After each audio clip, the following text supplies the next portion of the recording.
Hello again, and for my next installment of the Abbey Road Chronicles, we'll be looking at the United Kingdom as a whole and the sinking ship of a nation that it is. We'll be looking at everything from the NHS to the two-tier justice system, as well as the anarcho-tyranny that reigns over these islands. And to begin with, let's take a look at the economic situation. The National Institute of Economic and Social Research has just released a study highlighting that 15 years of economic stagnation in the United Kingdom has resulted in some regions being poorer than the least affluent areas of Slovenia and Lithuania. Moreover, the UK's economy showed zero growth in Q3 2024. Britain is no longer a rich nation. So, regular viewers of this channel, well, you know that I'm back in the UK and thus the Abbey Road Chronicles, and unfortunately I had to pay a visit to use the local healthcare system, and wow, just wow. It's a system that even the Peruvians or Micronesians would be ashamed of. For comparison, the NHS, which is revered in an almost quasi-like religious manner, well, it's always teetering on collapse due to things like chronic underfunding, an aging population, as well as mass, unrelenting immigration that is driving up demand. Moreover, staff shortages are worsened by poor retention, leaving it overstretched and under-resourced, much like the system in Canada. In contrast, Japan's healthcare system, which I am much more familiar with, thrives with universal coverage, and from my own experience and the data shows, has created a resilient, patient-centered model that blows the NHS out of the water in terms of accessibility, outcomes, and sustainability. And no, I'm not talking about the US system in this video. But what is clear is that Britain is no longer a healthy nation. But one thing Japan has that the British could desperately learn from is the cultural emphasis on health maintenance. And really, this should be adopted by all individuals when looking after their health, which provides a good segue. And talking about health, let's talk about cocoa flavanols that boost heart health and brain cell regeneration. It's backed by Harvard's Dr. William Li, and it's not nonsense, it's real science, and it shows that these compounds in cocoa are powerful, yet often overlooked. But let's let him explain it. So, studies have been done to show that the flavanols in cocoa stimulate stem cells to come out of your bone marrow like bees in a beehive in your bloodstream, and they go out and they find wherever it needs to be repaired. If it's in your heart, they'll fix it. If it's in your liver, they'll fix it. If it's in your skin, they'll fix it. Well, clinical studies have been done with high flavanol cocoa to show that in like men who are in their 60s with heart disease, they could actually just have 2 cups of dark chocolate hot cocoa a day for a month. Yeah. And they doubled the amount of stem cells in their bloodstream, and their circulation improved measurably. And then what's even more important and impressive is that showed that eating high flavanol cocoa decreases the risk of cardiovascular death. Yeah, that's incredible. So we're not telling people to go out to have chocolate, which is a confection, which has got a lot of sugar and all kinds of other stuff in it. Yeah. But it's the stuff underneath it, the core of it. That's right. Dark chocolate's flavanols are great, but lost when processed. And that's why Black Forest Supplements now has a high flavanol cocoa powder at only 20 calories and tastes awesome in things like coffee and shakes. It boosts your stem cells, clears brain fog, and ups your energy. I myself have felt it, and remember, being your own man starts with strength and sharpness. And supplements like this help you take charge. So here's the deal. I've got an exclusive offer with the guys at Black Forest Supplement that'll give you 40% off for the next 48 hours. But this stuff does sell out quickly. You've only got one you, so be the best you. So hit that link in the description or pinned comment to stock up while you can.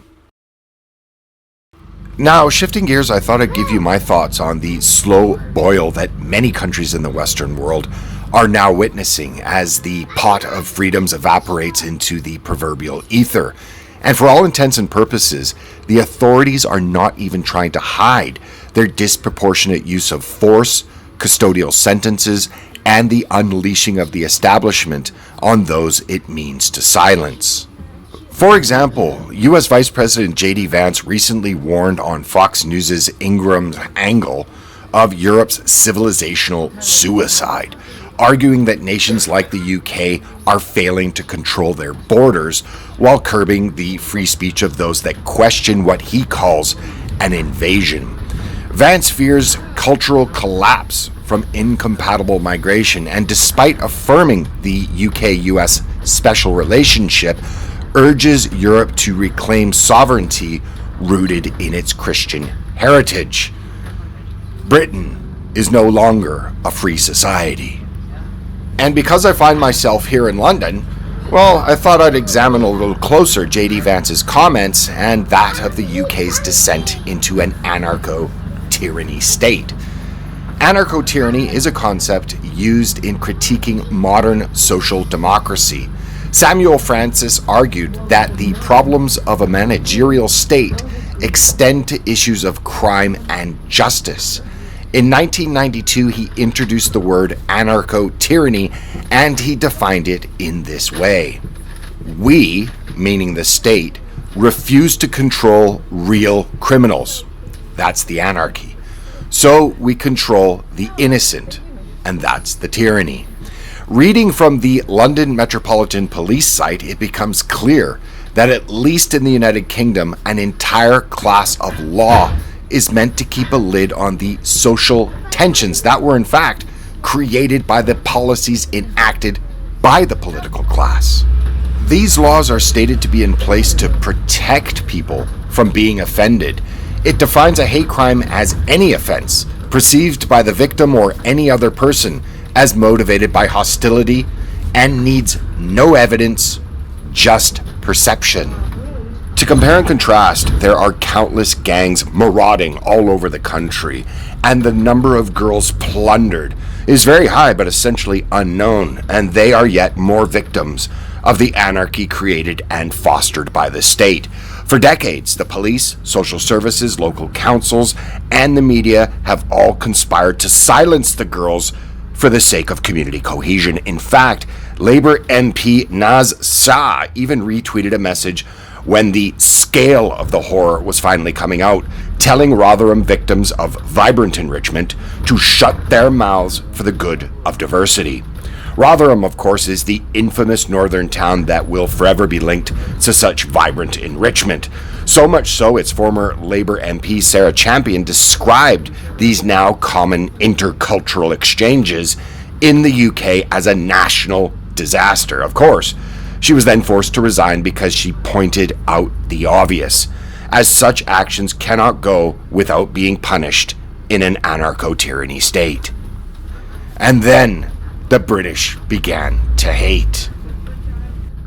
You can witness the gross overreach by authorities in the UK when, last year, following citizens responding to a government that seems unwilling or unable to protect them or their children, well, they responded with outrage and rioting as it related to the stabbing of 3 little girls. Of course, anarcho-tyranny went into full effect. With regards to any social media post the state deemed unacceptable, and those making them were given years behind bars. Director of Public Prosecutions Stephen Parkinson stated, "We do have dedicated police officers who are scouring social media.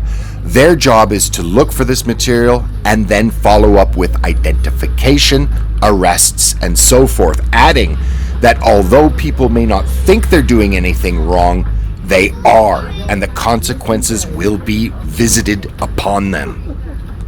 Witness thus the tyranny. Hilariously, from the point of view of an American at least, London Metropolitan Police Commissioner Mark Rowley stated that the arrests won't be confined to British citizens, warning that the government would extradite citizens from other countries.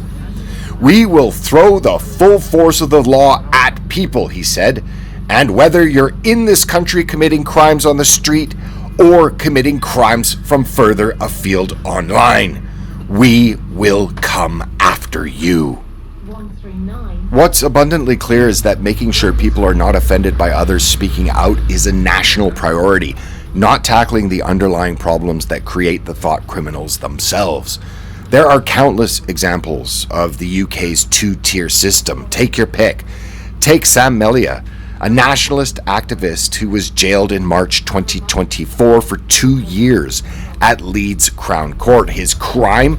Running a Telegram group that distributed what the Crown called racist stickers, some anti-immigrant, others anti-Semitic, that the Crown contended was to stir racial hatred. But it should be said that absolutely no violence occurred from this Telegram group or from his stickers. Yet his sentence reflects swift, severe punishment for expression. While the judge in the case noted that these stickers with slogans like "It's okay to be white" weren't inherently illegal, Melia's conviction rested on his intent and actions. And your intent is whatever the government says it is in the United Kingdom. Contrast that case with the case of Mufta Mohammed, who was sentenced in January 2025 to 15 months at the Derby Crown Court for sexually assaulting 3 16-year-old schoolgirls and indecent exposure in May 2023. With 22 prior offenses, but having served 14 months on remand, well, he was released days later on license after his sentence was read. And the UK's two-tier justice system is about to become even worse, with the new sentencing guidelines that take effect this 1st of April 2025 and will require courts to consider pre-sentence reports for ethnic, cultural, and religious minorities. And what this means is that these minorities will be handed down more lenient sentences than ones handed down to white Christian men for the exact same crimes. When you can't even talk about the problems that plague your society, real solutions to the anarcho-tyranny state created by the ruling class to punish the law-abiding for speaking up about their own dispossession will never be found. Coming full circle, Francis argued that anarcho-tyranny is built into the managerial system and cannot be solved simply by fighting corruption or voting out incumbents. He concludes that the only way is to devolve power back toward law-abiding citizens, and only then can sanity be restored. And I think that is a very good place to start. If I were to provide solutions to save the United Kingdom, I think that first, it must enact absolute free speech laws, as Francis, Vance, and Musk, for that matter, advocate for, protecting all expression, offensive or not, and to be able to expose issues like Rotherham or crime that is committed by protected groups. Of course, at a bare minimum, a country needs to have standardized sentencing, and thus the need to scrap the upcoming 2025 ethnic-based guidelines and enforcing equal penalties for all. 2 years for stickers shouldn't outstrip 15 months for sexual assault. And this, as far as I can tell, is backed up by 64% of the British population as per a 2024 survey. Finally, and of course, devolve power, as Francis suggests, empower local communities to oversee policing and justice to counter the managerial overreach of the British state.